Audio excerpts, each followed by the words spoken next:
औज़ुबिल्लाहिमिनश्शैतानिर्रजीम बिस्मिल्लाहिर्रहमानिर्रहीम नहमदुहु व नसल्ली अला रसूलिल करीम। तो welcome to all the delegates and participants for this workshop.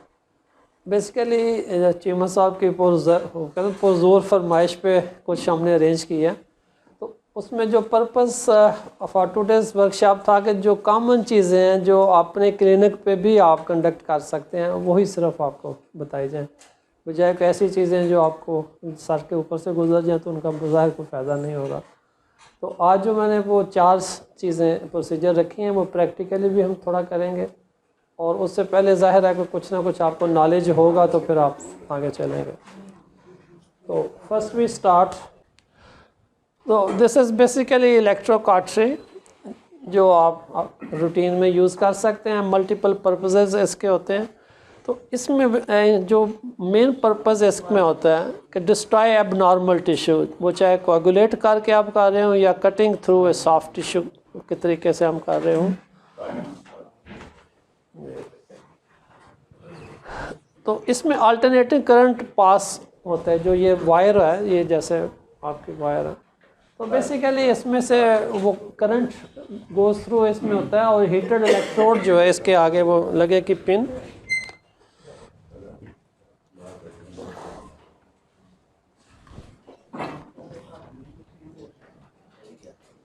ये इसके आगे ये नीडल्स लग जाते हैं। तो बेसिकली ये जो आपका मेनली ये इलेक्ट्रोड हमारा ये एंड पे नीडल्स कह लें, तो ये हीट अप इसमें होता है। तो इससे वो हम जो पर्पस अचीव करते हैं, हीमोस्टेसिस भी होता है और कटिंग या बर्निंग टिश्यूज भी होता है। ये डिफरेंट पार्ट्स हैं, इसकी तो है डिटेल में बताने की ज़रूरत नहीं है। तो जो 3-4 किस्म से इसमें हम एक्शन मैकेनिज्म इसमें होता है। एक तो इलेक्ट्रोफल्गुरेशन होता है, इलेक्ट्रोडेसिकेशन, इलेक्ट्रोकोएगुलेशन और इलेक्ट्रोसेक्शन। इलेक्ट्रोफल्गुरेशन होता है अगर छोटे वाट्स हैं, जैसे प्लेन वाट्स हैं या छोटे को निवाई हैं, और उनको आप बनना कर चाह रहे हैं, तो हम वो टच नहीं स्किन पे करते, वो थोड़ा सा कोई 1/2 सेंटीमीटर ऊपर रखते हैं। इसमें टच नहीं करना आपने जो इलेक्ट्रोफल्गुरेशन कर रहे हैं, जस्ट ऊपर वो लीजन्स के रखेंगे तो वो स्पार्क आएगा और उससे ये बर्न हो जाएगा, जो छोटे लीजन्स हैं। लेकिन अगर कोई बड़े लीजन्स होंगे तो उसमें ये इलेक्ट्रोफल्गुरेशन जो है ये काम नहीं करता। तो इसमें जस्ट एक स्पार्क आता है और वो बर्न करता है। तो दिस इज़ इलेक्ट्रोफल्गुरेशन।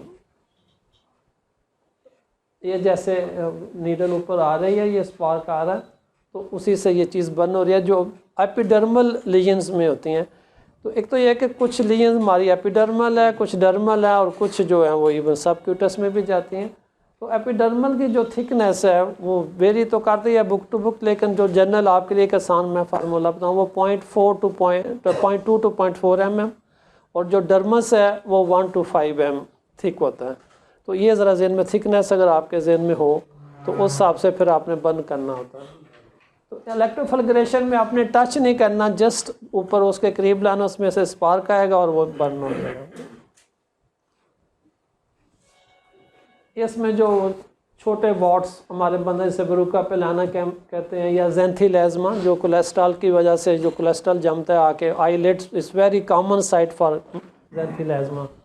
ये जो आप देख रहे हैं ये ज़ेंथिलेज़मा, तो ये वेरी कॉमन होते हैं। जिनमें भी कोलेस्ट्रॉल हाई होगा उनमें चांस होता है। या माइलिया, इनको भी हम इससे ये प्रोसीजर से इलेक्ट्रोफल्गुरेशन से कर सकते हैं।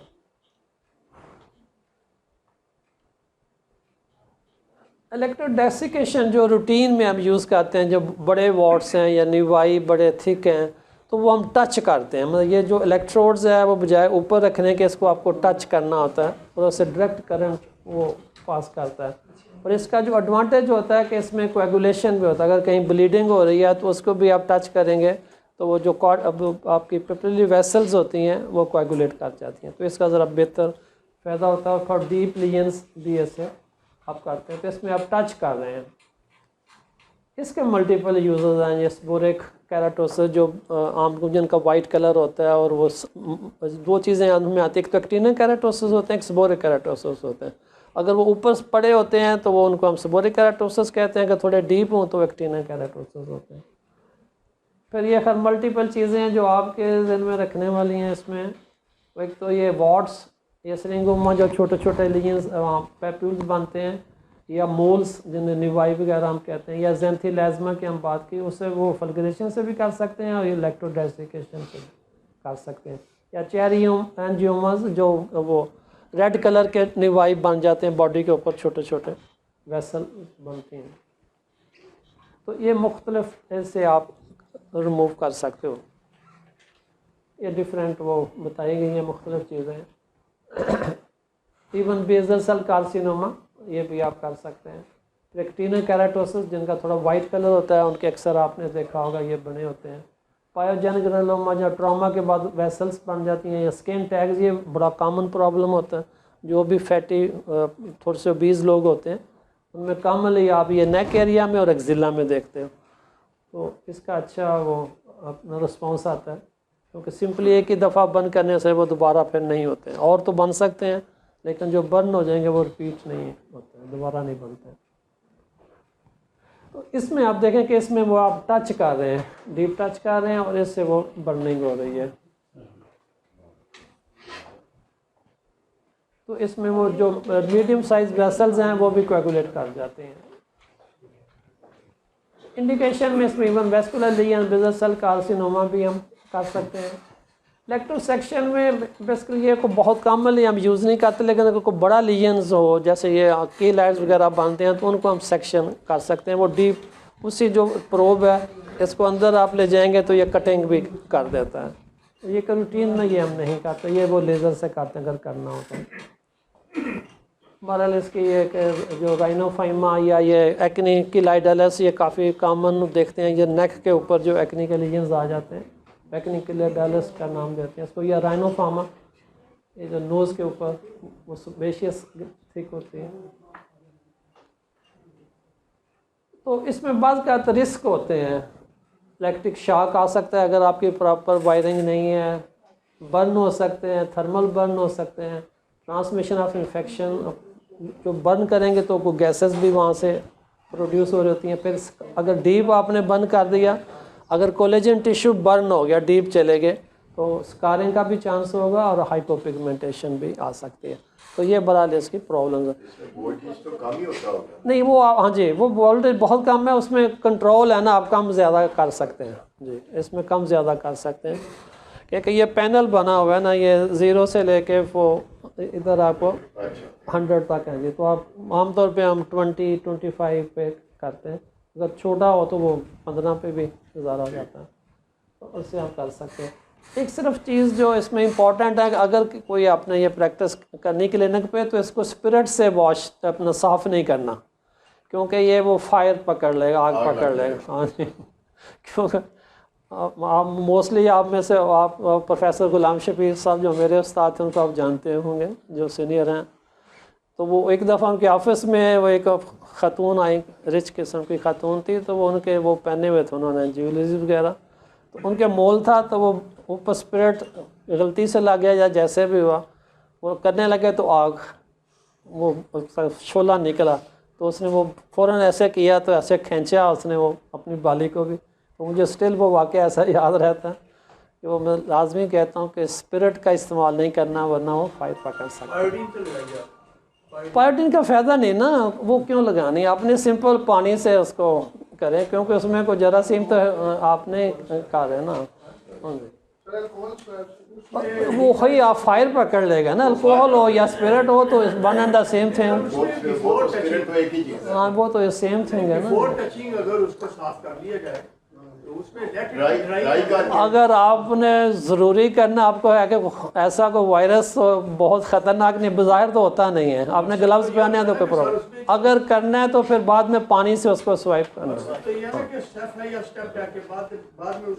बेसिकली इन्फेक्शन नहीं, वो तो बर्न करने के बाद आप जितना मर्जी उसको स्प्रेड लगा लो, वो तो बर्न करने के बाद लगाना ना, लेकिन बिफोर बर्न ना लगाएं, अपना वो ना लगाएं, उसमें ये प्रैक्टिकली वो प्रॉब्लम्स आते हैं कि फायर पकड़ लेते हैं।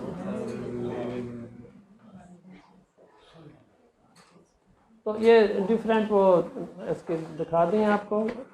इलेक्ट्रोसेक्शन जैसे मैंने कहा कि रूटीन में हम ये यूज़ नहीं करते, लेकिन ये करना हो तो एक्निक कीलाइडलस जो नेक के ऊपर ये बनते हैं, स्कार्स वगैरह बनते हैं, इनको आप बाहर कर सकते हैं। तो रिस्क इसमें बड़ा लाते हैं। काउंटर इंडिकेशन है, अगर पेस मेकर है तो उसको नहीं करना, तो इसमें हिस्ट्री लेना लाजमी है। अगर किसी ने पेस मेकर, तो पेस मेकर अगर किसी को है तो उसको नहीं इस्तेमाल करना, आपने अपना काटरी नहीं करनी। पिछली स्लाइड थी जिसमें बियर्ड में एक फ्रंटल सा बना हुआ था, ये पिछली स्लाइड में एक फ्रंटल सा बना हुआ था, how that will be managed? नहीं, कहाँ पे? इससे पीछे वाली जो है, इससे पीछे ये सब सामने नजर आ रहा है, ये मतलब नहीं, फ्रंकल नहीं है, ये एक्टिनिक है, ये येलो अपना वो है स्केलिंग, ये केराटोसिस, ये थिक होते हैं, हार्ड होते हैं। तो इसकी जो पॉइंटिंग सरफेस है वो येलो है, जस्ट लाइक अ पस इज देयर। नहीं, पस नहीं है डॉक्टर साहब, ये जो थोड़ा सा वाइट कलर होता है ना, तो जब ये स्केल्स आती हैं तो येलो लगते हैं। हाँ, ये पस नहीं है, ये एक्टिनिक केराटोसिस है। आमतौर पे वाइट कलर जिनका भी होता है, जैसे हमारे कश्मीरी या शेख फैमिलीज हैं, तो उनमें गोरों में तो खैर बहुत ही ज़्यादा, किसी भी गोरे को देखो पूरा मुंह भरा होगा, लेकिन हमारे जो वाइट कलर पीपल हैं उनमें भी ये हम देखते हैं काफ़ी कम। ये पायोजेनिक ग्रैनुलोमा है, ये बेसिकली ये लफ्ज़ आपको ज़रूर मैं बताऊंगा इसके बारे में। ये पायोजेनिक ग्रैनुलोमा तो ये प्रोलिफरेशन ऑफ वेसल्स होता है।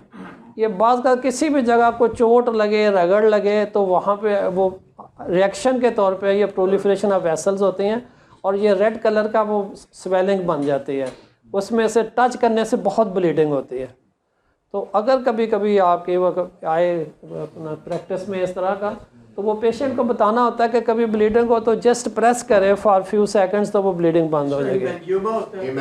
हेमेंजियोमा तो सर वो कंजेनिटल चल रहा होता है ना, ये तो टाइम बीइंग बनता है, ट्रॉमा से, इंजरी से ये बनता है। बेसल सेल कार्सिनोमा में थेराप्यूटिक है जी, is it therapeutic for basal cell carcinoma? Basal cell carcinoma के तो मुख्तलिफ इलाज है ना, एक ये काटसी भी जिसमें CO2 मरा रही है, सर्जरी है, लोकलाइज्ड है तो वो इससे जी खत्म हो सकता कर सकते हैं, लेकिन वो मार्जिन्स वगैरह को एक्स्ट्रा फिर हमें लेना होता है।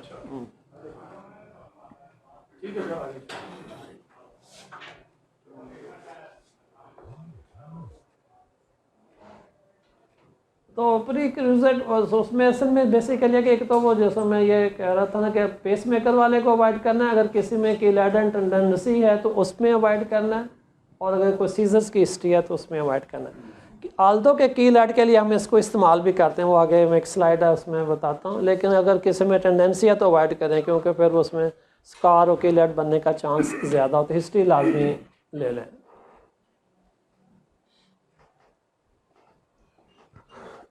तो प्री रिक्विजिट में ये चीज़ें आपने बाहर लेनी होती हैं कि ब्लीडिंग टेंडेंसी, ससेप्टिव इन्फेक्शन का अगर कोई है, कोई एरिथमिया की हिस्ट्री है, इम्प्लांटेशन पेस मेकर्स है, वो सारी चीज़ों ये आपने हिस्ट्री लेनी है लाजमी। और जो टेंडेंसी की तो हमारे पास काफ़ी बात होती है, लेकिन हमारे किसी भी हॉस्पिटल में कहीं भी ब्लीडिंग कोई चेक नहीं करता, करना चाहिए। बेसिकली तो करना चाहिए ना, बस जब आप बड़े एरिया में कर रहे हैं, छोटे एरिया में तो कोई प्रॉब्लम इतना नहीं आता, लेकिन अगर बड़े मल्टीपल आप करना चाह रहे हैं फिर मस्ट करना चाहिए।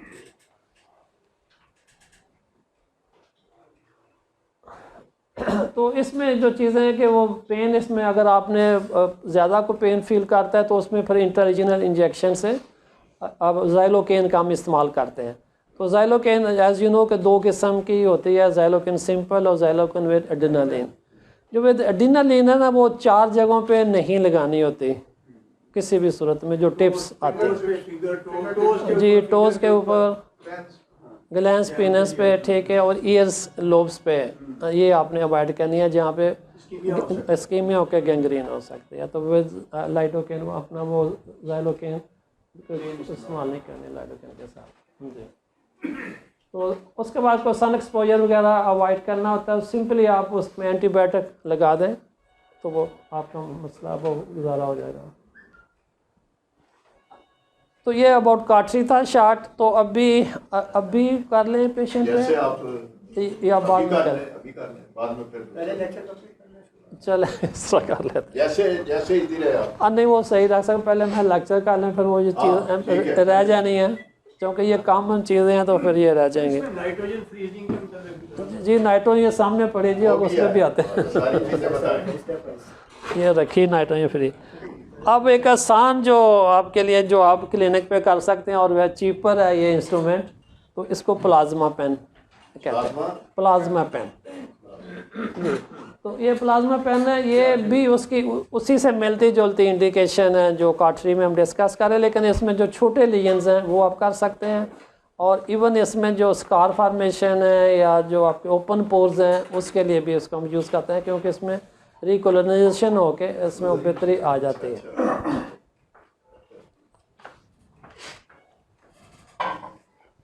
तो ये प्लाज्मा पेन है, ये जो मैंने हाथ में पकड़ा हुआ है, तो इसमें बेसिकली मैकेनिज्म थोड़ा सा डिफरेंट होता है कि इसमें जो होता है कि works by converting electrical energy to electrostatic energy which is transmitted to the probe by impulse. और इसमें जो इम्पोर्टेंट चीज़ है कि इसमें जो चीज़ मिक्सअप होता है, about 1 millimetre of skin oxygen and nitrogen are mix to produce an arc of plasma which discharges on to the epidermis, और उसको बर्न करती है। तो इसमें ये आर्क बनती है प्लाज्मा आर्क ऑक्सीजन और नाइट्रोजन से। तो ये वाला आप प्रोसीजर अगर देखें तो ये आर्क बन रही है और यहाँ पे वो बर्निंग आती है। ये सर मोल को रिमूव कर सकती है? छोटे मोल्स, अब बड़े फ्रैकल्स को तो बहुत आसानी से करेगी ना। हाँ जी, फ्रैकल्स को जी और क्या इंडिकेशन है इसके मैं बता रहा हूँ जी। सर फ्रैकल जनरलाइज्ड देखें उसमें होता है ना, उनमें रिकरेंस का चांस होता है, उसमें ये नहीं होगा कि आपने बंद किए तो वो दोबारा नहीं होने। बेसिकली तो वो सन सेंसिटिविटी है, जब भी सन एक्सपोजर होनी है वो फिर बन जाने है। तो उसमें वक्ती तौर पे तो आप कर सकते हैं, और पेशेंट को ये लाजमी बताना है कि ये वक्ती इलाज है, क्योंकि उसको हम तो आमतौर पे वो क्यों स्विच लेज़र होता है उससे करते हैं, लेकिन प्लाज्मा पेन से कर सकते हैं बड़े एहतियात के साथ। तो इसमें बेसिकली है कि वो एपिडर्मस को आप ये बर्न हो रही होती है जैसे ये वाली है, और फिर नीचे जाता है इसका लाइट, और फिर कोलेजन को ये रिजनरेट करती है। तो कोलेजन जो continues region for 4 to 6 week करते हैं, और इसमें वो स्किन भी आपकी स्मूथ हो जाएगा। कोई छोटे मोटे स्कार्स हैं तो उनके लिए भी इसको आप यूज़ कर सकते हैं जी। तो ये डिफरेंट कंडीशन डॉक्टर साहब पूछ रहे थे। तो ये spots, moles, tattoos, moles, warts, छोटे जो वॉट्स हैं, प्लेन वॉट्स, तो इनको आप कर सकते हैं। इसकी कास्ट क्या है? कास्ट सस्ती है। कितनी है भाई? जी 7 से वो मुख्तलिफ कंपनी का है, लेकिन 7,000 वाला मिल जाता है। चार्जेबल है ये चार्जेबल इसमें कोई मटेरियल डालना पड़ता है या नहीं, इसमें कुछ नहीं डालना पड़ता। इसमें बेसिकली वो चार्जेबल चार्जेबल? 2 से 3 घंटे तक जो है ना आप इसको यूज कर सकते हैं। ये मालिया का भी कर सकते हैं जी, मालिया भी इससे बड़ी आसानी से हो जाते हैं। रेकनी में सर? सर मालिया नहीं, एक्नी नहीं, नहीं होती मालिया तो बेसिकली उसमें होता है ना, आपने सुराख करना है ना, तो सुराख करके उसको एक्सट्रैक्ट कर दें, वो बाहर आ जाएगा। हाँ जी, नहीं एक्नी नहीं, एक्नी नहीं, एक्नी स्कार्स पे यूज़ कर सकते हैं अगर करना चाहें, एक्नी में नहीं, एक्टिव एक्नी पे नहीं। ये तो पेपिकुन एक्नी को किल नहीं करेगा ये? क्या चीज़? नहीं अच्छा, तो इसमें बेसिकली यही है कि पहले साफ़ करना है, फिर ये जो इसके वो अगर आप पहले स्लाइड, हाँ ये वाले, तो ये बेसिकली इसकी एनर्जी है, इसको आप ऊपर नीचे कर लेंगे, और ये आउटपुट पॉइंट होता है, इसको आपने प्रेस करना होता है। अब यहाँ पे वो आपकी फिर जो आ रही है लाइट या वो एनर्जी, वो यहाँ से आके उसको हिट करेगी। स्पॉट्स तो कैसे रिमूव करेगा? किसको जी? स्पॉट्स सब बंद कर देता है ना, सर लोकल देना है या बंद कर लोकल? नीचे स्कार नहीं, इसके लिए लोकल की ज़रूरत नहीं, कार्टरी में बहरहाल लोकल की ज़रूरत है। नीचे स्कार नहीं बनेगा उसके? नहीं सर, वो आप बर्न कर रहे हैं ना, सुपरफिशियल है ना, इसमें तो कम चांस है, लेकिन अगर बहुत देर आपने किया या एनर्जी ज़्यादा बढ़ा दी फिर चांस तो होता है, मगर किसी में स्पेशली टेंडेंसी है तो उनमें तो रिस्क होता है। तो ये डिफरेंट चीज़ें जैसे हम कर सकते हैं इसके साथ। ये इसमें इनिशियली ये स्पॉट्स आएंगे जो बर्न होने हैं। अच्छा, ये किया हुआ है जी, ये स्पॉट्स आएंगे, बाद में वो फिर ठीक है। फिर ऑटोमेटिकली रिजॉल्व हो जाएंगे सर? हाँ, ये 4-5 दिन में ख़त्म हो जाते हैं। स्कैब उतर जाएगा तो जो इफ देयर इज होल तो that skin will be of normal colour. जी बिल्कुल हाँ नॉर्मल हाँ कलर। हाँ जी, लेकिन जो सुपरफिशियल है ना, डीप को नहीं करेगा, ये डीप के लिए मुश्किल, फिर वो 2 3 4 दफ़ा करना पड़ता है। सर इसका देखिए मुलाजमा वाइड स्प्रेड है, तो किस पॉइंट पे देंगे इसको? नहीं, मुलाजमा में तो बेसिकली ये यूज़ नहीं करते ना, वो तो क्यों स्विच लेज़र के लिए हम यूज़ करते हैं। हाँ जी, इससे पिछले वाले पेशेंट को क्या था? ये वो प्लेन वार्ड्स थे जी, प्लेन वार्ड्स के लिए हुआ हुआ ये। मुलाजमा भी तो सर एपिडर्मल ही? नहीं, मुलाजमा दोनों ही होता है, एपिडर्मल डर्मल दोनों होता है, लेकिन उसमें जो पिगमेंटेशन है वो बेसिकली हार्मोनल है ना। अच्छा, तो वो उसमें तो आप जब दवाइयाँ जो भी पेशेंट को दे रहे हो उसको यही बताना कि इसमें कम होगी, ये ख़त्म नहीं होनी। उसमें से सर अंडर दी प्रॉब्लम को पहले solve क्योंकि इवन अगर हम उसको क्यों स्विच से उड़ा भी देते हैं तो उसके बाद वो समटाइम्स ज़्यादा होने का चांस है, पर्टिकुलरली अगर हमारी स्किन एशियन स्किन है तो। क्योंकि जो गोरों की स्किन है टाइप 1 टाइप 2 उनमें तो बड़े अच्छे रिजल्ट आते हैं, लेकिन जो हमारी स्किन है वो टाइप 4 5 में हम मोस्टली हैं, कुछ हम उसे टाइप 3 में हैं, तो वो रिस्पॉन्स ज़्यादा करती है लाइट को, तो उससे वो पिगमेंटेशन के चांसेस ज़्यादा हो इसमें जाते हैं। सर आपने एक एक पॉइंट को पकड़ के उसको जी, एक एक को पकड़, ये अब बेसिकली ये टिप है ना, हाँ जी हाँ जी तो आप टच कर रहे हैं, जी जी जी टच कर रहे हैं तो वो ख़त्म हो जाते हैं। हाँ, हाँ। वो तो स्किन के ऊपर है ना, पकड़ तो नहीं, वो तो स्किन टैग्स जो हैं जस्ट टू टच इट। जी, स्किन टैग्स जो हैं वो बहरहाल आप पकड़ के कर सकते हैं जो लटक रहे हैं। तो ये बहरहाल इसकी कॉम्प्लिकेशन आ सकती हैं, pain, swelling of the treated area, hyperpigmentation, उसमें हाइपरपिगमेंटेशन इसमें भी आ सकती है, और अल्ट्रा सेंसिटिविटी, स्किन पीलिंग हो सकती है। काउंटर इंडिकेशन वही जो एक्ने की पड़ी थी तकरीबन वही इसकी काउंटर इंडिकेशन हैं। Then move to cryosurgery. ये भी आसान है, अगर कोई वॉट्स वगैरह को अगेन करना चाहें या वो BCC या कोई इस तरह के कोई जो ट्यूमर्स हैं उनको करना चाहें। MCB हो जाता है सर? जी, MCB जी बिल्कुल हो जाता है।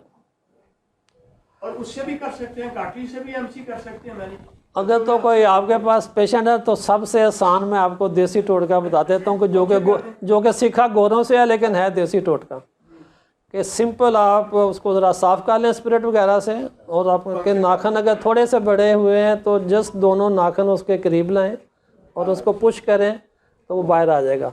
इसको पंजाबी में ना मोती दाना कहते हैं। मोती दाना मीन्स कि इसके अंदर ना होल होता है, तो अगर आप प्रेस करेंगे तो वो बाहर आ जाएगा, उसके अंदर सर सेक्रीशन जो होती है, लेकिन आपको उसमें पैसे कम मिलेंगे। हाँ जी, ये वायरल इसका काज है। ये वायरस है ना जो अंदर से वाइट मादा निकलना, वो फुल ऑफ वायरस होता है, उसको आपने अवॉइड करना है, वरना यू कैन गेट इट। ये वार्ड की बात कर रहे हैं? नहीं, मुलस्कम कटेजम जिसको मोती दाने कहते हैं ना जी, वो जी मल्टीपल होते हैं और वाइट कलर के होते हैं। White colour. वाइट कलर इसको मिलिया से किस तरह डिफरेंशिएट? नहीं, माइलिया तो हार्ड होता है ना, सख्त होता है, उसमें सुराख नहीं होता, इसके अंदर होल होता है जी। लेकिन DD में थोड़ा डिफरेंशियल में तो यस, डिफरेंशियल में माइलिया आएगा इसके, लेकिन ये यूजुअली बच्चों में होता है या जो इम्यूनो कम्प्रोमाइज्ड हैं उनमें तो फुल बॉडी पे भी हम देखते हैं जी, इम्यूनो कम्प्रोमाइज। का भी कोई डर्मल है? किसका जी? जो डायबिटिक पेशेंट्स के ये कैंथोसनेगरिकेंस का तो डॉक्टर साहब इनसे चीज़ों से नहीं, वो तो यही है कि उसको खाना पीना कम कराएं, ग्लूकोफेज दें, सर अगर इंसुलिन सिंक से उसको थोड़ा सा पंक्चर कर दे ऊपर से, सेक्रीशन को बाहर निकाल दे। वो उसके अंदर ऑलरेडी सुराख होता है ना, अच्छा, वो आपने कुछ नहीं करना, आपने सिर्फ ऐसे हाथों नाखनों को साथ ला के करना है, बाहर स्किन को नहीं पकड़ना, सिर्फ दाने को पकड़ना है। इसी से ही वायरस रिमूव हो जाएगा और रिकवरी हो जाएगी, ठीक हो वो जाएगा। बाहर जो आ गया तो वो ठीक हो गया, वो अंदर मुलस्कम बॉडी कहते हैं ना उसको, वो उसके अंदर पड़ी ना अंदर, तो जब आपने निकाल दिया तो वो खत्म हो गया, उसके बाद स्पिरिट लगा दें। चीखते हैं ना, पेनफुल है ना वो मसला। नहीं, पेनफुल नहीं है ये टेक इट अपना, इसमें ये पक्का गारंटेड ले लें कि वो पेनफुल नहीं होता। वो बच्चे वैसे चीखेंगे कि आप क्या कर रहे हैं, अदरवाइज़ ये पेनफुल नहीं होता, क्योंकि ये एपिडर्मस के भी सिर्फ स्ट्रेटम कार्नियम जो अपर लेयर होता है, अपर मोस्ट लेयर, उसके अंदर होता है, ये डीप नहीं होता मुलस्सम के नहीं। प्रोसीजर को पहले एक्सप्लेन कर देना चाहिए उसके। अब वो तो लाजमी, वो तो बताएंगे, लेकिन वही मैं कह रहा हूँ कि इसमें वो आपको कम होना मिलेगा कुछ नहीं। उसको माँ को कहेंगे तो अगले दिन वो फिर आ जाती, डॉक्टर साहब आपने जो किए थे वो तो निकल के मुझसे नहीं हुए, आप ही कर दें। तो फिर हम कहते हैं जी हम जला के करेंगे, कार्ट्रिज से करें या प्लाज्मा पेन से करेंगे। तो क्रायो में ये लिक्विड नाइट्रोजन इसके अंदर है, ये आपकी बॉटल है, तो इसका सस्ता इलाज भी होता है कि अगर आप वो सिलेंडर ख़रीद लें या ना ख़रीदें और उसको किसी वो प्याली में या किसी चीज़ में निकाल के तो कॉटन बड से ना वो उसमें डिप करें और टच करें जो लीजन्स को आपने करना है। तो ये एक आसान तरीका है कॉटन बड के साथ। नहीं होती ये अपलोड नहीं हो जाएगी। ये तो फौरी ख़त्म हो जाएगी ना। वो तो आपको मैं बता रहा हूँ ना कि अगर आपने ये महंगी नहीं ख़रीदनी तो वो सिलेंडर ले लें, वो भी इतना सस्ता नहीं होता। तो लेकिन है कि वो आपके अगर अच्छा सिलेंडर है तो वो एक माह निकाल जाता है। ये मिल जाती सर। ये कितने की होता है? ये इस वक्त मैं 2 लाख 2 लाख प्लस नहीं, सिर्फ ये वाला ये सिंपल जो है without cylinder. Without cylinder. Cylinder का ऑप्शन होती है आपके पास 3 litre, 6 litre, 10 litre. Nitrogen cylinder sir? जी nitrogen cylinder up to 30 litre. करता है ना, देखिए, हाँ जी, एक कार्टरी है, एक तरफ ये फ्रीजिंग है। तो जब हम कार्टरी करते हैं तब भी जख्म होता है और जब फ्रीजिंग करेंगे तब भी। फ्रीजर में बेसिकली वो मैकेनिज्म मैं बताता हूँ ना, वो एक भी मिनट बताते हैं। मैं मैकेनिज्म बताता हूँ आपको। इसमें बेसिकली जो मैकेनिज्म है ना जी कि इसका जो टेम्परेचर है ये लिक्विड नाइट्रोजन का -196 है, -196। तो ये बाई प्रोडक्ट है आपकी, ये जो ऑक्सीजन बनती है ना उसका बाई प्रोडक्ट है। तो ये जो ऑक्सीजन फैक्ट्री है हमारे शालामार के तो साथ ही बिल्कुल, माशाल्लाह। तो वहाँ से ये काफ़ी सस्ती है, मतलब ये गैस बहुत ही सस्ती है।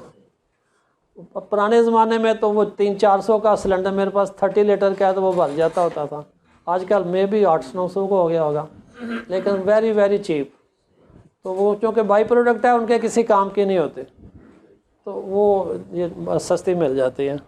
बस ये आपको ख़रीदना होगा और वहाँ चक्कर लगाना होगा। लेकिन ये इसमें अगर भरेंगे तो ये 24 आवर से ज़्यादा नहीं जाती। ये जैसे आपने मोलाटाइल का लफ्ज़ बोला तो ये ख़त्म हो जाता, लेकिन वो जो सिलेंडर होते हैं उनमें एक माह गुजर जाता। तो इसमें बेसिकली है कि ये स्प्रे करना होता है आपने। ये जैसे आप देखें कि ये स्प्रे हो रहा है क्रायोगन के साथ। हम थर्मोस में भी रख सकते हैं। थर्मस नहीं, उसमें नहीं, वो तो बहुत वॉलेटाइल है, वो तो वहाँ से घर पहुँचते तक ख़त्म हो जाएगी, उसमें नहीं रहेगी, क्योंकि इसमें तो स्पेशल स्पेसेस बनी होती हैं। अब इसमें डिफरेंट होती है, आप ब्रेक स्प्रे भी कर सकते हैं, स्पायरल स्प्रे भी कर सकते हैं, और ये जो मैं देसी तरीका बता रहा था कॉटन बड के साथ कि वो उसको निकाल के किसी बर्तन में डाल लें, कोई सिल्वर टाइप हो तो वो ज़्यादा बेहतर है, या इवन दूसरी प्याली में भी, तो वो कॉटन बड से करें और टच करें, कॉटन बड से करें टच करें। कितनी देर के बाद बॉटल इसमें जी कुछ सेकंड्स लगते हैं। बेसिकली इसमें बनता कि आइस क्रिस्टल्स बनती हैं उसके अंदर लीजन जो आपने बर्न की। तो फेस में इसको अवॉइड करना होता है, जेनिटेलिया पे अवॉइड करना होता है, क्योंकि ये बहुत ज़्यादा नेक्रोसिस होके ब्लिस्टर फार्मेशन होती है इसमें। Face and genitally sir? जी, फेस में इसको आमतौर पे हम नहीं यूज़ करते हैं लिक्विड नाइट्रोजन, क्योंकि आपके कंट्रोल में नहीं ना। काटी तो आपके कंट्रोल में है कि आपने कितना बर्न किया, ये आपके कंट्रोल में नहीं है, ये आपने टच किया, वो कितना पेनिट्रेट करके ये यू नेवर नो, क्योंकि इसको करना बस 7 to 8 सेकंड्स होता है। इसमें जब आप टच करेंगे या स्प्रे करेंगे तो वाइट स्पॉट बन जाता है, ये फ्रीजिंग स्पॉट जो है ना ये बन जाता है, वाइट स्पॉट बन जाता है। वो जिस तरह स्नो जमी होती है ना उस तरह वो नज़र आएगा। आप छोड़ देंगे तो 1 मिनट बाद वो ख़त्म हो जाता है। एक दफ़ा फिर टच करें, 2 दफ़ा हम टच करते हैं इसमें। तो ये बहरहाल इसके अलावा जो ऑप्शन है हमारे पास हैं ये -196 है। जो और हैं गैसेस, ये शुरू में जब हम ये यूज़ करते होते हैं तो नाइट्रस ऑक्साइड, इसका -89 डिग्री टेम्परेचर है। ये ड्राई आइस भी यूज़ कर सकते हैं, या ये डिफरेंट साल्ट्स हैं, ईथर और प्रोपेन भी करते हैं, टेम्परेचर इनके डिफरेंट हैं। तो मेनली बहरहाल ये यूज़ करते हैं लिक्विड नाइट्रोजन। बहुत पेनफुल है, पेनफुल है। फ्रीजिंग है ना, जब -196 आप टच कर रहे हैं तो वो जाहिर है पेनफुल था। नहीं, इसमें इंजेक्शन नहीं, इसमें इंट्रालिजिनल नहीं देना।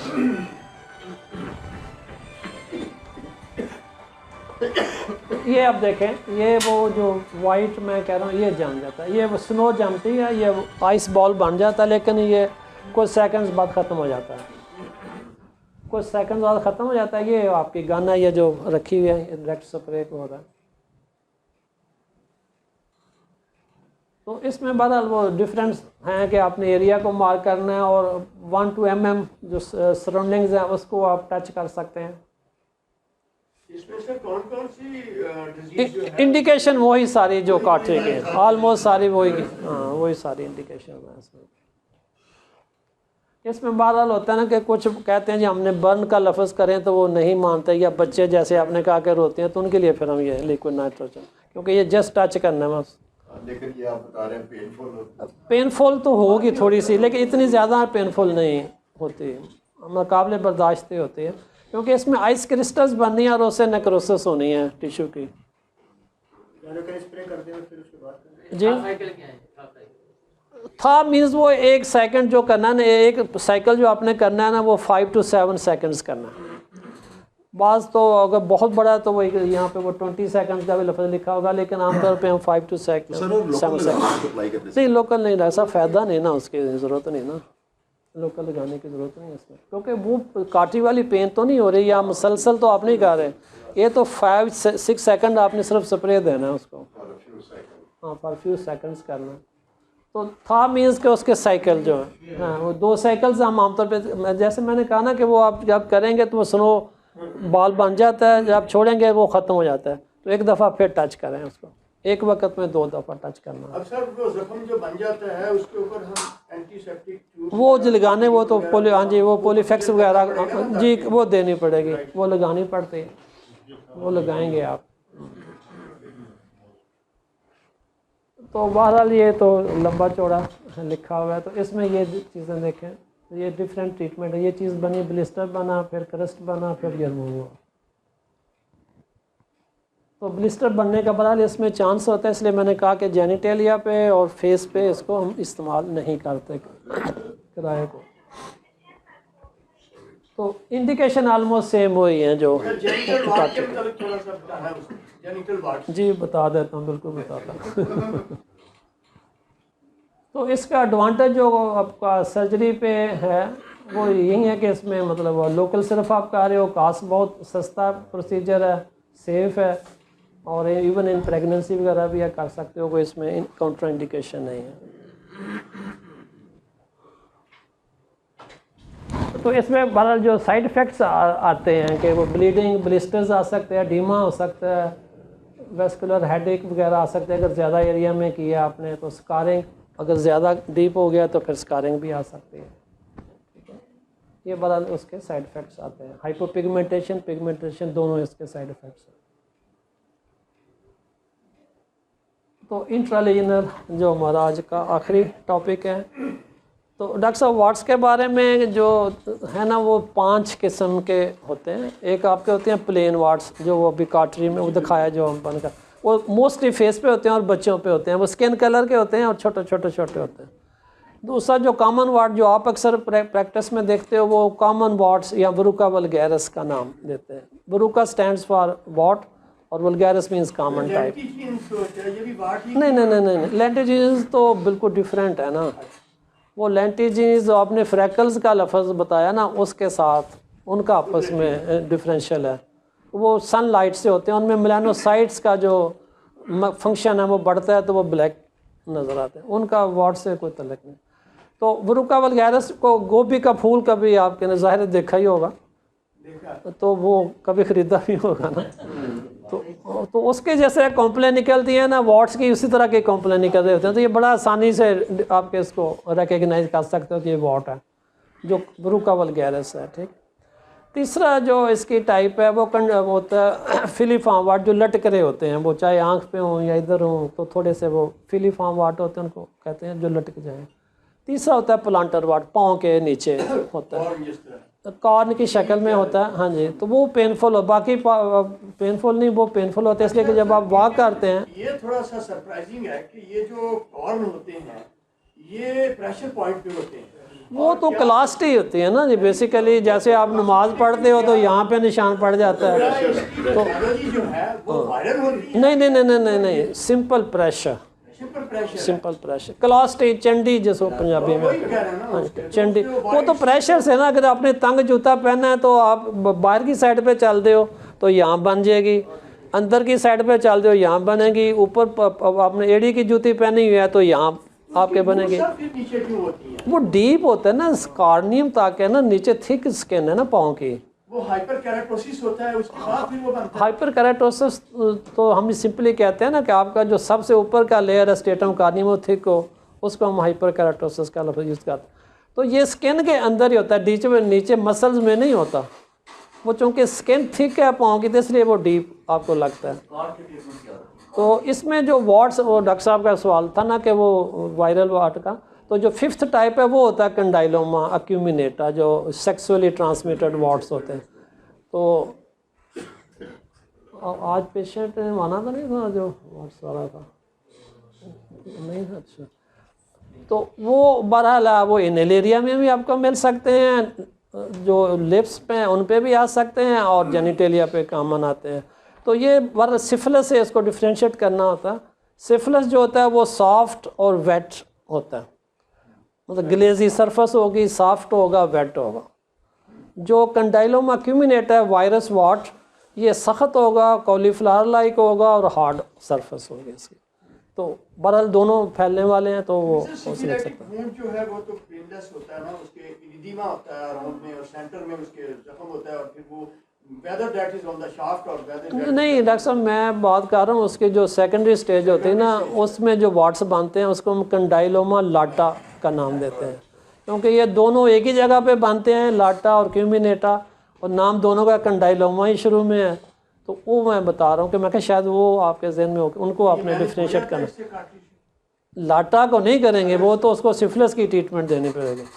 जो कंडाइलोमा अक्यूमिनेटा है, इसके लिए अगर जेनिटल एरिया पे फीमेल में ख़ास तौर पे, तो उसमें काटरी का इस्तेमाल हम कम करते हैं। वो पोडोफाइलिन रेजन एक बनवाते हैं हम, केमिकल 20% जी, तो वो लगा के तो उसको आधे घंटे के लिए सेपरेट रखना होता है, फिर वॉश कर दें। तो 1 वीक वो ट्रीटमेंट करनी होती है, उसको रिस्पॉन्स कर जाता है। या फिर इवन लिक्विड नाइट्रोजन हम इस्तेमाल करते हैं उन एरियाज़ में, इससे भी कर सकते हैं, काटरी भी कर सकते हैं, प्रोसीजर सारे कर सकते हैं। एक्सेस के वहाँ पे वो आपको केमिकल साथ पोडोफाइलिन रेजन करते हैं इसमें। तो लास्ट टॉपिक इंट्रालीजनल। ये इंट्रालीजनल इसलिए इम्पॉर्टेंट है कि काफ़ी डिजीज़ में, जैसे अभी काटरी की हम बात कर रहे हो, या कुछ ऐसी डिजीज़ हैं जिनमें वो काटरी नहीं हम इस्तेमाल करनी, लेकिन उनका ट्रीटमेंट ही इंट्रालीजनल इंजेक्शन है। तो इसलिए वो मैंने ये भी एक टॉपिक रखा है कि ये भी आप आसानी से क्लिनिक पे कर सकते हैं। तो इंट्रालीजनल मीन्स के आपने फिर आपको वो थिकनेस का पता होना चाहिए कि एपिडर्मस जो है 0.2 to 0.4 mm थिक है, और डर्मस जो है वो 1 to 5 mm है, और नीचे जो है वो सबक्यूटस है। तो स्टीरॉयड का पर्टिकुलरली इंजेक्शन जब आपने देना है, जैसे कीलॉयड में दे रहे हैं या एलोपेशिया एरेटा में हम काफ़ी यूज़ करते हैं, आप दे रहे हैं, तो वो डर्मस तक ही रहना चाहिए। अगर आप सबक्यूटस में चले गए तो फिर एट्रोफी और स्कारिंग हो जाएगी, और बजाय कि उसको फ़ायदा दे रहे हो उल्टा नुकसान हो जाएगा।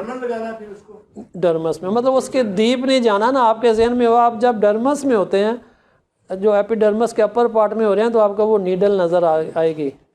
जब नीडल नज़र नहीं आ रही तो मीन्स आप डीप चले गए हैं। एलोपेशिया का तो ये अच्छा रिजल्ट है, लेकिन वो अगर आपने ट्रॉफी कर दी नीचे डीप सबक्यूटस करके, तो फिर वो ज़रा नुकसान होगा। और उसकी जो डोज है वो मैंने मेंशन की है, अब इसलिए मैंने किया कि शायद आप ये सुन के लगाना ना शुरू कर दें, तो वो उस डोज से ज़्यादा करेंगे तो ट्रॉफी आ जाएगी स्टीरॉयड की। वो मैं बताता हूँ, वो मैंने लिखा है आगे। तो इसमें है कि आप डायरेक्ट लगा रहे हैं, और बाकी तो ज़ाहिर है खाने की चीज़ें आप दे रहे होते हैं, स्टीरॉयड देंगे, तो इसमें आप डायरेक्ट लगा रहे हैं।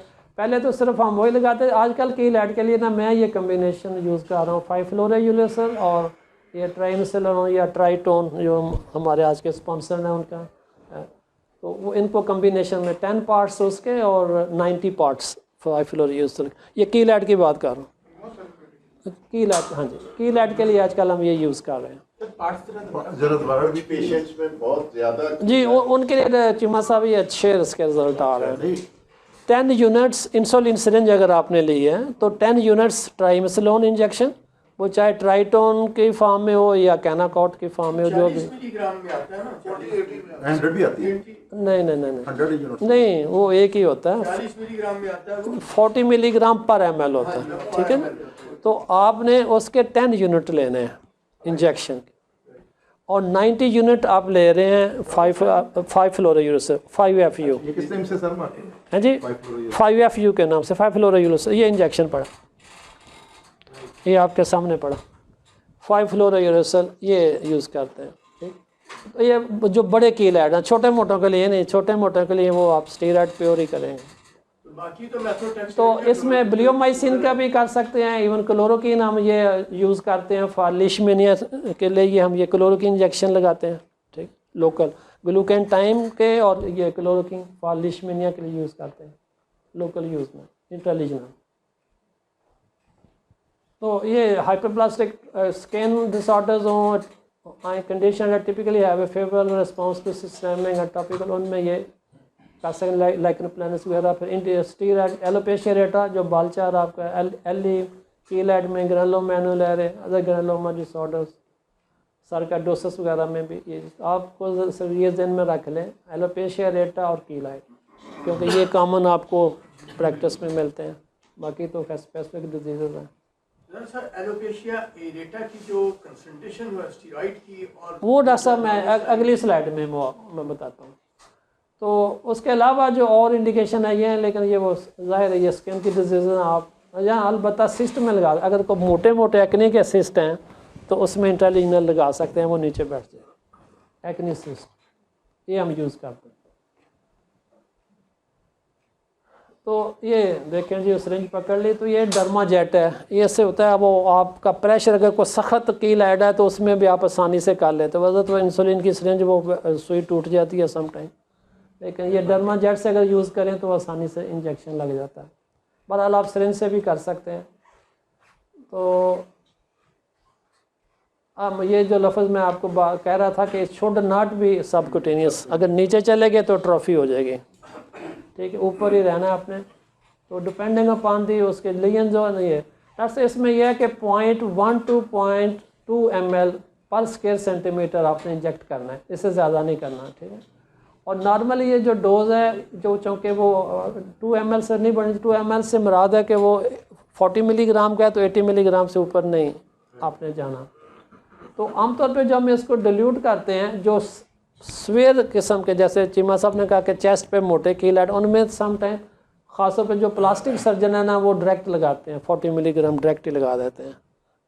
लेकिन हम स्किन वाले ज़रा थोड़े से वो डर के कम कंसंट्रेशन में लगाते हैं, 10-20 मिलीग्राम तक, 40 पे कम लगाते हैं, बहुत कम।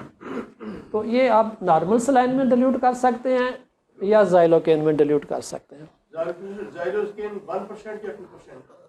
ज़ाइलोकेन 1-2% आप कर लें यूज़, कोई भी यूज़ नहीं 2% ही करें, ज़्यादा वाली ना करें, 2%।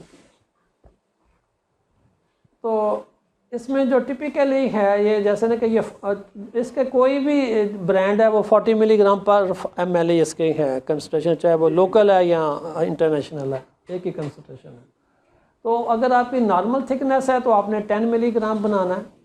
अगर आपने एरिथीम उसके लिए एलोपेशिया रेटा के करना है तो बहुत लो डोज में जाना है, 2.5 to 5 मिलीग्राम। अगर आपने ज़्यादा किया तो फिर एट्रोफी आ जानी है, तो फिर वो फ़ायदा नहीं होगा, नुकसान हो जाएगा। तो ये ज़रा ज़हन में रखेंगे, अगर एलोपेशिया के कर रहे हैं तो 2.5 to 5 मिलीग्राम, अगर कीलैड के लिए कर रहे हैं तो उसमें कोई प्रॉब्लम नहीं, क्योंकि उसमें हमारा मकसद ये ट्रॉफी करना होता है। तो ये सर कितना सक्सेसफुल है और कितने ड्यूरेशन पे ये दिया जा सकता है? 20 डेज़ के बाद, क्योंकि ये लॉन्ग एक्टिंग है, इसके दो जो है हाफ लाइफ 20 डेज़ के लिए होते हैं, तो 20 डेज़ बाद रिपीट करते हैं। तो कितने सेशन में दें? ज़्यादा से ज़्यादा 2 से 3, इससे ज़्यादा नहीं जी। तो ये आप इंजेक्शन लग रहे हैं। तो बहरहाल इसकी कॉन्ट्राइंडिकेशन भी काफ़ी सारी हैं कि कोई इन्फेक्शन है, herpes सिम्प्लेक्स है तो नहीं लगाएंगे, कोई सेंसिटिविटी टू स्टीरॉयड है नहीं लगाएंगे, एक्टिव ट्यूबरकुलोसिस वगैरह है तो उनमें नहीं लगाएंगे, डिप्रेशन साइकोसिस है तो उनमें नहीं यूज़ करेंगे। तो एडवांटेज के डायरेक्ट आप लगा रहे हैं, स्किन बैरियर को पास कर रहे हैं और हाई कंसंट्रेशन एक ही जगह पे आप दे रहे हैं। साइड इफ़ेक्ट्स बहरहाल जो हमने अभी डिस्कस कर लिया पहले ही कि ब्लीडिंग, ब्रूजिंग, इन्फेक्शन, एब्सेस बन सकती हैं, वूंड हीलिंग डिले हो सकती हैं, और फिर स्कार बन सकती हैं, पिगमेंटेशन आ सकती है। और बहुत से जो ये वो गैंग्लियन पे मैंने देखे हैं जो वो लगाते हैं तो आपने भी शायद देखे हो कि वहाँ पे वो वाइट नहीं अपना लिकोडर्मा बन जाता है। वो असल में ज़्यादा डोज लगा देते हैं ना, 20-40 मिलीग्राम पर ml वाली लगा देते हैं ना डोज। उसमें रिस्की नहीं है कि अगर टेंडन को टच कर जाए तो टेंडन में अगर टेंडर को कुछ नहीं होता, वो इतना रिस्क उसमें नहीं होना, सिवाय कि वो ट्रॉफी हो जाती है और वहाँ पे ल्यूकोडर्मा बन जाता है। काफ़ी केसेस देखे हैं वो गैंग्लियन में जो इंजेक्शन लगाते हैं। तो उसकी अगर आप कंसंट्रेशन कम कर लें तो वो आपका साइड इफ़ेक्ट कम हो जाता। तो ये देखें ना, ये वाला जो अभी मैं बात कर रहा था, ये बहुत से केसेस देखे हमने, ल्यूकोडर्मा, लाइपोडिस्ट्रोफी। तो बहरहाल ये जो ज़्यादा डोज में करेंगे तो फिर इसके सिस्टेमिक साइड इफ़ेक्ट्स भी आ जाते हैं, जो हम स्टीरॉइड्स के होते हैं वो साइड इफ़ेक्ट्स भी आएंगे। तो ये भी एक पॉइंट ध्यान में रखना। ठीक है, so thank you very much. कोई क्वेश्चन पूछना है तो पूछ लें, वरना फिर कुछ प्रोसीजर कर आके आपको दिखा देते हैं। तो इसमें हम ज़ाइलोकेन लगाने लगे हैं जी 2%। तो फिर 3-4 इसके बंद करते हैं।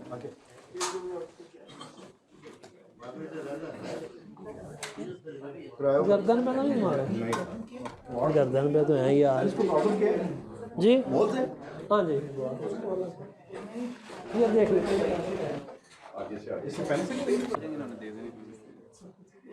ये सारे मोल्स पे सर लगाएंगे? नहीं, 2-3 तो जस्ट आपको दिखाने के लिए है ना। लेकिन रिमूव क्या करने लगे? ये मोल्स हैं जी। सिर्फ सुपरफिशियल स्किन में जी उसकी पेरिफेरी में सर देना?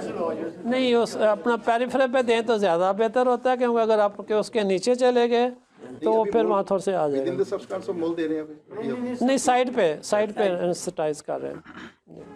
3-4 कर दो ना, कुछ वो प्लाज्मा पेन कर कुछ कर, अगर विदिन दे दिए तो क्या हो जाएगा? वो एडिमा हो जाएगा ना।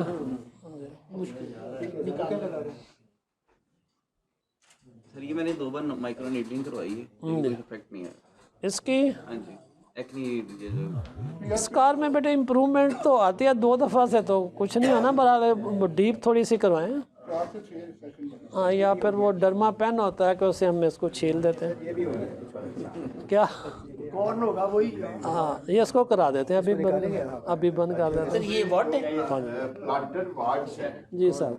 वो आपने देखा है पीछे, उसमें क्या प्लांटर वाट में डॉक्टर साहब, एक तो जो सैलिसिलिक एसिड है, जो नॉर्मली आपका डो फिल्म या डिवॉट लोशन है, वो उनमें 16% होता है। 16% सैलिसिलिक एसिड। चलिए तो वो ठीक हो जाता है, लेकिन उसकी रूट नहीं ठीक होती। अगर आप सुन लें तो ज़रा आसानी हो जाएगी। तो वो 16% ईच होता है, लैक्टिक एसिड और सैलिसिलिक एसिड। लेकिन हम आमतौर पे जो करते हैं वो 40% सैलिसिलिक एसिड बनवाते हैं।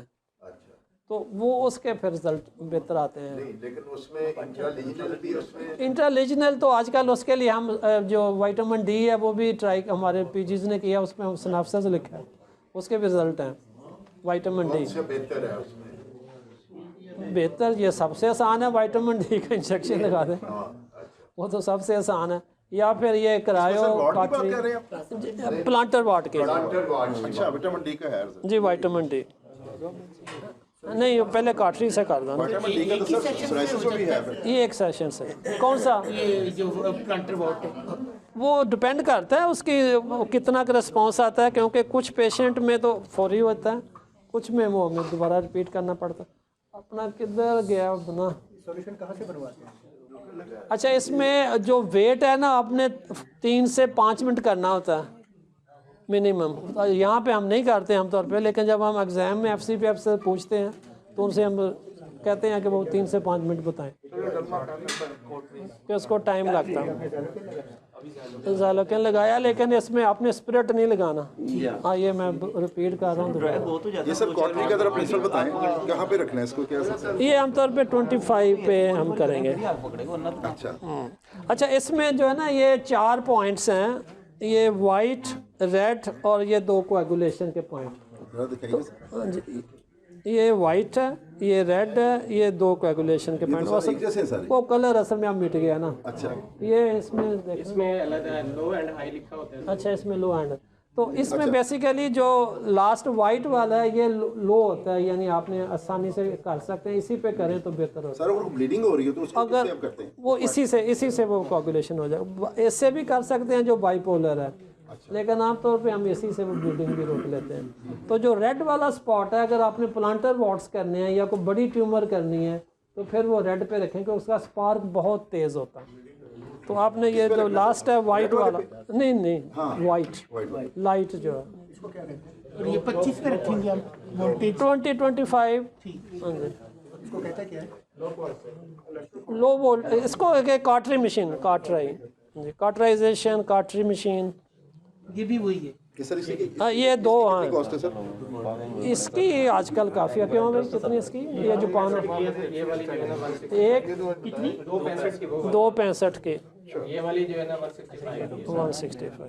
ये टेक्नोलॉजी वाले कर रहे हैं। ये जापानी है, ये वाली ताइवान की है सर, लेकिन ये वाला मॉडल आप आ ही नहीं रहा। ये जापानी। वो पुराने ज़माने में तो मिलती थी, आजकल नहीं मिलती। हाँ जी आजकल तो वैसे 3 से 5 मिनट करना है, लेकिन जैसे मैंने कहा कि वो ये सर टच किस तरह? ये टच का, ये काटरी हो रही है, सर डेमोस्ट्रेट बताइए, करिए। ये काटरी हो रही है ना जी, ये टच हो रहा है, जस्ट टच करना है बस। ये टच हो रहा है। फल्ग्रेशन है कि आप टच ना करें वैसे स्पार्क आ जाए। एक फल्ग्रेशन करो, टच किए बगैर रखो जरा ऊपर, जो ब्रेक वाला। हाँ अब ये फल्ग्रेशन है, पुश कर रहे हैं क्या? नहीं कुछ नहीं कर रहे। फल्ग्रेशन तो ये है कि आप टच नहीं कर रहे। नहीं सर, इधर से कोई, नहीं इधर से कुछ नहीं है, और नीचे फुट स्विच है। अच्छा अच्छा अच्छा, ये फुट स्विच है नीचे, ओके ओके। ये नीचे फुट स्विच है इसका। फल्ग्रेशन में आप टच नहीं कर रहे। फल्ग्रेशन में हम टच नहीं कर रहे, लेकिन आप थोड़ा सा करो जरा, ये देखना टच नहीं हो रहा लेकिन स्पार्क आएगा। फुट टच तो कर रहा होता है ना उस पर। फुट स्विच से। हाँ ये देखिए, ये टच नहीं हो रहा लेकिन स्पार्क आ रहा है। तो जो हल्के स्पॉट्स हैं वो इससे आप कर सकते हैं, जैसे प्लेन बॉट्स हैं या हो गया। पेशेंट को पेन हो रहा है? जी नहीं, वो तो लोकल लगा हुआ है ना, पेन नहीं हुआ। तो इसी पे हम आपको वो प्लाज्मा पेन भी दिखा देते हैं। बहरहाल ये नीडल को फिर आपने इसको स्पिरिट से करके तो फिर वो रखना होता है अंदर। ये चेंजेबल नहीं है सर? नहीं, ये चेंजेबल कर सकते हैं लेकिन वो बहुत महंगी पड़ती हैं। तो मेनली फिर इसी को आपने साफ़ करके गुजारा करना मिल होता जाती है सर वैसे एक्स्ट्रा? इससे सी का है। एक्स्ट्रा वो लोकल हम बनवाते हैं। नहीं देखे, वो तो इतना हार्ड है ना ये कि वो हेपेटाइटिस सी तो बेचारा खुद ही मर जाता होगा। लेकिन ये कर सकते हैं जी, ये नहीं सर यूज कर सकते? ये कर नहीं, ये भी कर सकते हैं, पर इंडिकेशन जो बताई आपको वो ज़हन में रखें और बर्न ना कर दें। ठीक। ये वाला जो है ये आसान है इसमें, लेकिन इससे बड़े वाट्स नहीं होंगे। इसमें आप छोटे छोटे कर सकते हैं। अब इसमें ना वो आर्च बनती है उसकी ऑक्सीजन की और नाइट्रोजन की गैसेस की, और वो स्पार्क इसको बंद कर दो। तो इसमें से ज्यादा बेहतर कौन है जो पेशेंट को स्कार न दे? स्कार देखें, स्कार तो आप पे डिपेंड करता है ना कितनी बर्निंग की है आपने। अगर आप फल्ग्रेशन कर रहे हैं, टच नहीं कर रहे, उसमें तो स्कार नहीं इसका आएगा, क्या है उसके ऊपर? उसमें स्कार नहीं आएगा। लेकिन अगर आपने वो रख दिया या उसको 50-60 पे ले गए या रेड स्पॉट पे आपने किया, तो वो 1 मिनट दिखाना ज़रा, ये रेड स्पॉट पे आप प्रेस करना। वोल्टेज बहुत, हाँ। वही ना डायरेक्ट। वो टच कोई कागज़ नहीं है इधर, इस पे कर दो। उस पर पेन को टच करते हैं? नहीं इस पे नहीं, इसमें वो साबुन भी होना ही है। अच्छा अच्छा, कोई ऊपर साबुन ज़रा पकड़ के लाना, दिखाई दे इसका, तो उससे होगा। So fulgration is better. Sir ये कार नहीं बनेगा। ये इसका और इसका क्या है सर? क्या चीज़? एच क्या है इसमें? नहीं देखिए, ये तो एक नई चीज़ अभी आई है ना, ये हम सदियों से इस्तेमाल कर रहे हैं। ये ट्रेडिशनल हाँ, ये एक नई चीज़ आई है, लेकिन ये कि जो अगर थिक लीजन्स हैं उनको ये कुछ नहीं करेगी। चेंज हो जाती है इसमें? इसकी बैटरी चेंज होती है लेकिन होती नहीं है, ये डिस्पोजेबल ही समझें, ये डिस्पोजेबल समझें इसको। अच्छा, बैटरी नहीं चेंज होगी? वो कह तो रहा है लेकिन होती नहीं है। ये खराब नहीं होती? नहीं बेटे, बहुत होते हैं, बहुत ख़राब होते हैं। और यार मैं तो कुछ साल 1.5 साल हो गया, कुछ भी नहीं करता। लाइफ कम नहीं है, वो हैंडलिंग पे होता है ना, नीचे गिर गया, कोई इधर हो गया, कोई ये हो गया, तो हो गया। बड़े बड़े वॉट्स नहीं बड़े में कॉटन, उसमें पेन को टच करेंगे या ये भी डिस्टेंस पे रखेंगे? नहीं, ये टच होगा, ये टच होगा। इसमें भी सर लोकल लगाने की जरूरत है? नहीं, इसमें आमतौर पे नहीं गाते, इसमें आमतौर पे नहीं गाते। इसमें ये एनर्जी है ना, इसको डिपेंड करता है आपने कहाँ, ये बटन एनर्जी का है। वैसे अवेलेबल है स्प्रे? ये देखें 9 इसकी मैक्सिमम है, अगर आपने कम करनी है तो वो वापस चली जाएगी। किस नाम से है वो? ये वापस चली जाएगी, ये जहाँ पे आपको हो के आपने करना है। आजकल 8 पे किया आपने। सर कोई लोकल स्प्रे अवेलेबल है? लोकल स्प्रे है, लेकिन लोकल स्प्रे हम यूज़ नहीं करते ना, वो इथर है ना, तो इथर तो सर अगर आग ये पकड़ लेगा। लगाने की बजाय अगर स्प्रे करते हैं छोटे छोटे, बात फिर वही है ना, स्प्रे को आग ने पकड़ लेना है, तो आप क्यों रिस्क लेना चाहते हैं? ओके ओके, ठीक है ठीक है ठीक है। क्योंकि स्प्रे में तो अल्कोहल आनी है ना, तो उसमें वो प्रॉब्लम आएगा। ये तो सर ये जो हमारे वेंडर्स हैं वो आपको वो तो भेज देंगे आपके पास कोई। नहीं, ये तो मेरा डॉक्टर साहब, हम डॉक्टर बिलाल है। डॉक्टर साहब से क्या रहा है, सबको भेज दें, सबके नंबर आ गए। अच्छी चीज़ है, वेंडर को ही फायदा होगा। सर मुलाजमा के लिए क्या कर ये वेंडर है, इसको करो जरा। हम आमतौर पे जब चेक करना हो तो हम साबुन पे चेक करते हैं। अच्छा, करंट को चेक करना हो। सर ये मुलाजमा की ना थोड़ी सी ट्रीटमेंट का ना काफ़ी, चलो टच ना करो कोई। पेशेंट भी काफ़ी। अब ये रेड पे है, अब इसको अगर मैं वाइट पे रखूँगा तो इसमें देखें, एक तो आवाज़ ही नहीं आ रही और बहुत ही थोड़ा करंट आ रहा है, तो इतना मतलब हेल ऑफ डिफरेंस आ जाता है इसमें। तो ये सब दोनों कुछ जी डिपेंडिंग अपॉन द स्किन नहीं, डिपेंडिंग स्किन नहीं, वो ये दो थिक एरिया है, जैसे वॉट्स पाँव की हम बात कर रहे हैं, तो पाँव पे आप रेड पे जा सकते हैं, या कोई बड़ी ट्यूमर आपने रिमूव करनी है वहाँ आप उस पर जा सकते हैं, लेकिन रूटीन में आपने वाइट पे रहना जो लो वोल्टेज है।